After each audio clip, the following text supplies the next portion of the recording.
Pendant des décennies, on n'avait pas vu un pape porter seul la croix à travers les 14 stations du chemin de croix.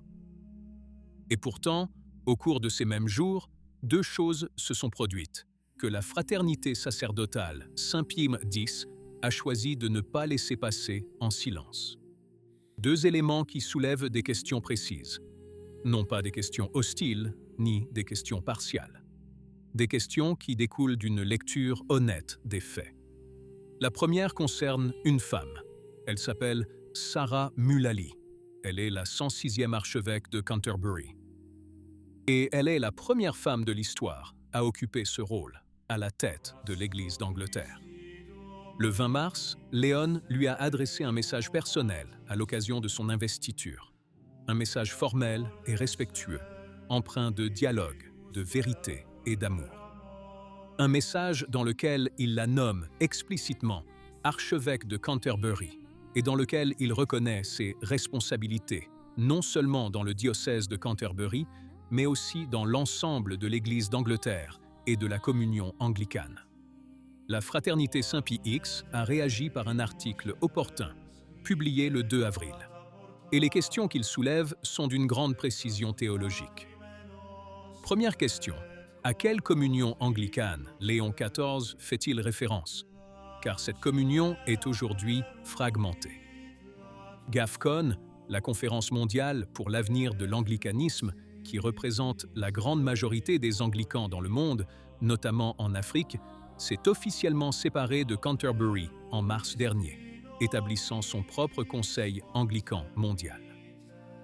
Les églises d'Afrique, du Nigeria, de l'Ouganda, du Kenya et de Tanzanie, les plus grandes et les plus dynamiques églises anglicanes du monde, ne reconnaissent plus Sarah Mullally comme leur primat. Elles la considèrent comme la représentante d'une église occidentale qui a trahi la foi biblique en matière de mariage, de sexualité et d'ordination. Deuxième question, et c'est la plus pertinente d'un point de vue catholique. Que signifie exactement le titre de archevêque que Léon XIV reconnaît à Mullally? Car la position de l'Église catholique sur les ordinations anglicanes est on ne peut plus claire. Elle a été définie par Léon XIII en 1896 dans l'encyclique Apostolicae Curae. Les ordinations anglicanes sont absolument nulles et non avenues, invalides, méconnaissables. Et si les ordinations anglicanes masculines sont déjà nulles, les ordinations féminines le sont encore plus. Car à une impossibilité ontologique s'ajoute une impossibilité de principe. Pourtant, Léon XIV appelle Mullally archevêque. Il reconnaît sa responsabilité envers sa communion. Il lui souhaite le don de la sagesse. Il lui demande d'être guidé par l'Esprit Saint. La Fraternité Saint-Pie X conclut « Soit ces paroles sont purement diplomatiques et donc vides de sens, ce qui serait déjà grave, soit elles impliquent une reconnaissance tacite d'une juridiction que l'Église catholique ne peut reconnaître. Non pas par impolitesse, mais parce qu'elle n'existe pas. » Et la société ajoute une observation cinglante. Dans toute la lettre de Léon XIV, pas un mot sur l'impossibilité de l'ordination des femmes. Pas une seule mention, pas une seule clarification. Comme si cette question, qui sépare structurellement l'Église catholique de l'anglicanisme, n'existait pas. Nous nous trouvons dans une situation grotesque, écrivent-ils. Une femme à la tête du diocèse anglican de Canterbury, rejetée par la majorité des anglicans du monde entier, mais soutenue et encouragée par le pape en exercice. L'absurdité de l'œcuménisme se manifeste avec une acuité particulière. Cela devrait donner à réfléchir à tous ceux qui ne sont pas encore anesthésiés par le modernisme du moment.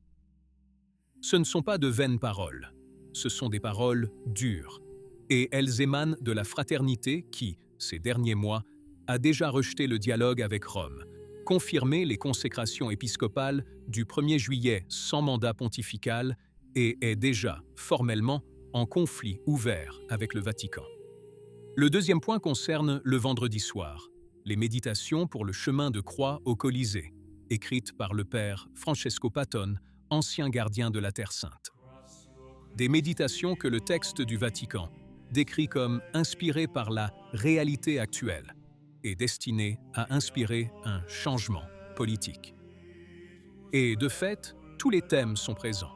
Guerre, migrants, trafic d'êtres humains, expulsion, surveillance de masse, crise économique, prisonniers, otages, répression de la dissidence. La Passion du Christ est lue comme un prisme à travers lequel observer les crises géopolitiques de notre époque. Mais il manque certaines choses. Gloria TV l'a tout de suite remarqué. Dans un chemin de croix qui traverse toutes les plaies sociales du monde contemporain, les plaies qui touchent directement la vie humaine dans sa phase la plus vulnérable sont absentes. Ce n'est pas un détail, c'est un choix, car les méditations du chemin de croix ne sont pas écrites par hasard. Elles sont commandées, relues et approuvées. Le texte que le pape apporte au Colisée a reçu l'approbation du Vatican. Or, ce texte ne dit rien des 60 millions d'enfants tués chaque année dans le monde par des pratiques d'euthanasie. Prise dans son ensemble, l'image de ces jours est éloquente. Léon XIV portant seul la croix, magnifique. Il lave les pieds des prêtres au latran, magnifique. Mais il reconnaît comme archevêque une femme dont l'ordination est invalidée par sa propre Église. Et il préside un chemin de croix qui ignore des thèmes essentiels. Ce n'est pas une contradiction, ou plutôt, c'est une contradiction à laquelle beaucoup d'entre nous s'attendaient déjà.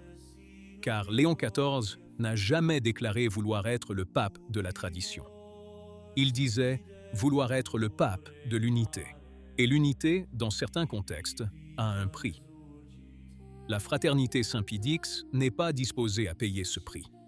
Et ces questions, à l'heure actuelle, sont les plus pertinentes qui soient. Non pas parce que la fraternité a toujours raison sur tout, non pas parce que sa voix est exempte de risques et d'ambiguïté. Mais pourquoi, lorsqu'elle pose une question théologique précise, que signifie appeler archevêque une femme dont l'ordination est nulle et non avenue? Cette question mérite-t-elle une réponse? Pas le silence. Pas un sourire diplomatique. Une réponse. La tradition ne réclame pas de rabais. Elle exige de la clarté. Et la clarté, dans ce pontificat, se fait encore attendre. Qu'en pensez-vous? Si la vidéo vous a plu, laissez un commentaire. Amen. Que Dieu vous bénisse.